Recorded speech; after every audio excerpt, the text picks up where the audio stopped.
So hello, my name is Jeremy Comil, and today I'm going to be discussing how to use Agilent Explorer.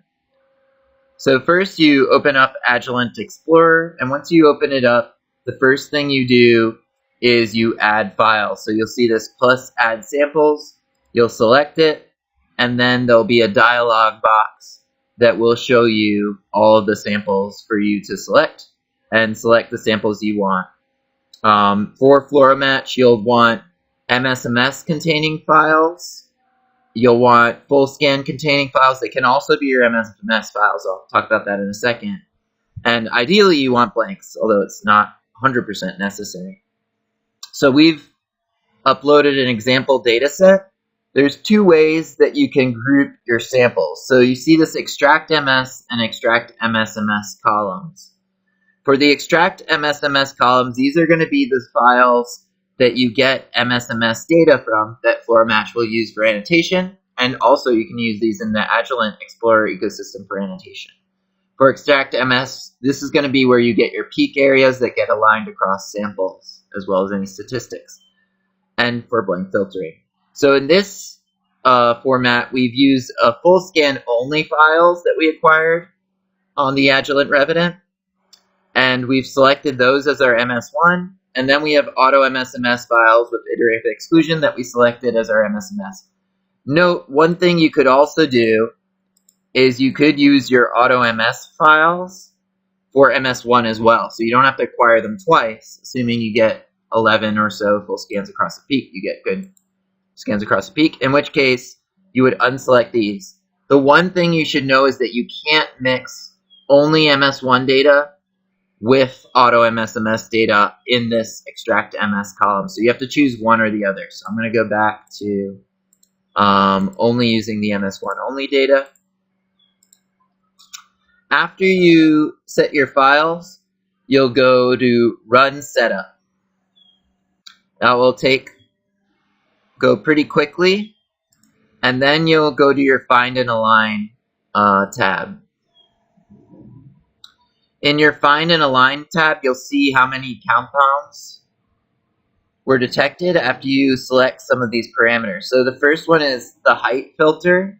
So we would recommend 600 counts, which is the default. But if you need the software to go faster, you can raise this a little bit higher. Also important is you'll set your adduct. So usually just M-H for negative ion mode for PFAS, but if you're doing other types of molecule species, or you know that there's other types of adducts you can select those as well.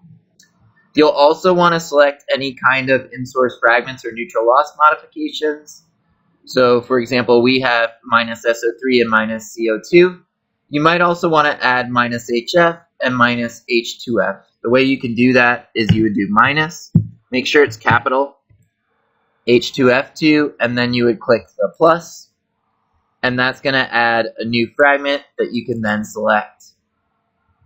So you can add any in source, and dimers and multimers are automatically going to be pulled out, so you don't have to add those here. The next parameter is your isotope model.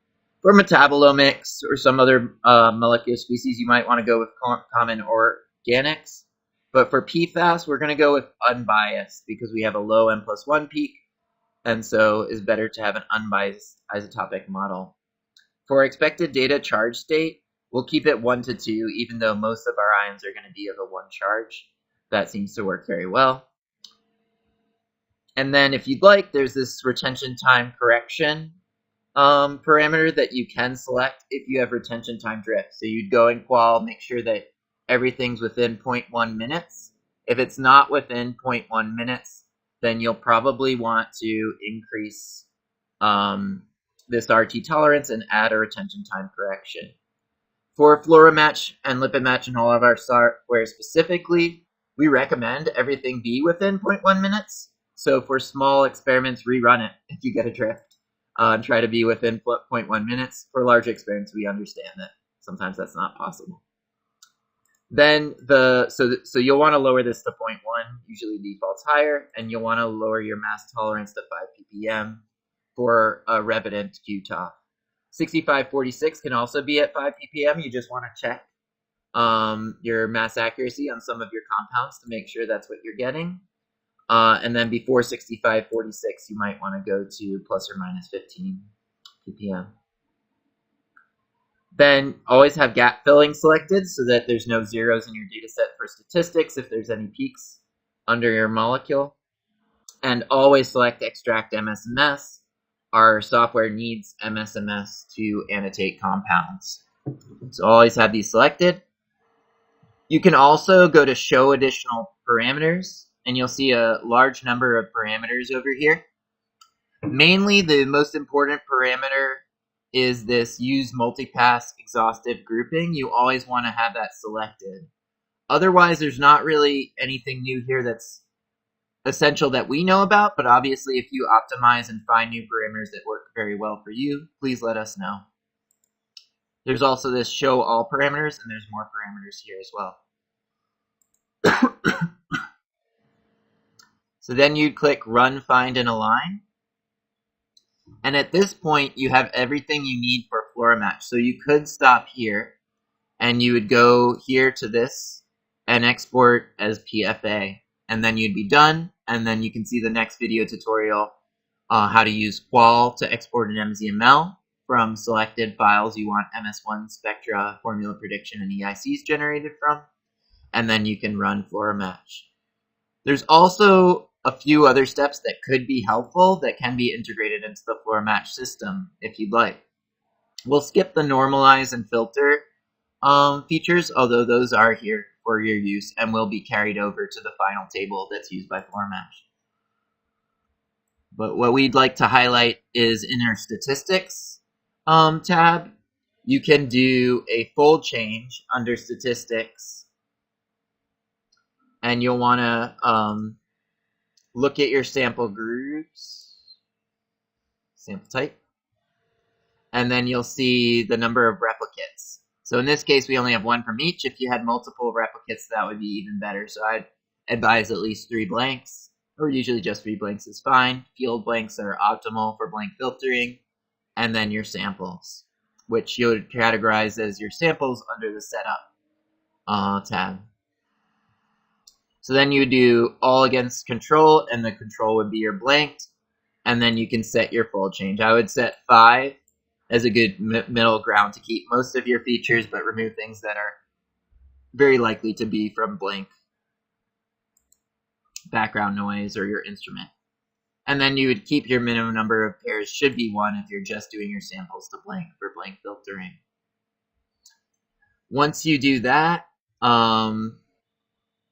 you can click Run Statistics. We've already run it, so and we're selected on a compound group, so it won't work. But if you clicked Run Statistics, then it would work. And then you can look over here, and you can then select, after you save, that new table that has the filtered, blank filtered. You can then select that compound group, and you'll see now that your compound group is much smaller. It was 4,000 and something before, now it's 3,831. And then again, at that point, you could export your PFA that is blank filtered. Finally, and note you don't have to export the PFA each step. Depending on how much steps you go through, you would just export at the end. So if I'm doing identification, I'd only export a PFA once here. I wouldn't have done it under Find Align. So wherever you stop, you can export the PFA. So here we're under identification. And for this, you can add a library. So in case you do have a PCDL that's PFAS specific, or for whatever compound class you want, you can select that PCDL. Or if you wanted other compounds as well within your PFAS workflow, metabolites, etc., you could add that PCDL. And then set your 5 ppm plus or minus for your MS1. Again, if you're 6546 or 6545, depending on your mass accuracy, you may want to increase this as well. And then your MSMS tolerance, we would have as millidaltons, because a lot of your fragments are going to be very low mass, and I would have it 0.005 millidaltons, at least for the 6546 and Revenant. You can leave these parameters for matching. We don't have a retention time in this library, but if you did, you could add a retention time if it was matched to your experiment. And then you would click Run Identify. And then you would have your identifications here.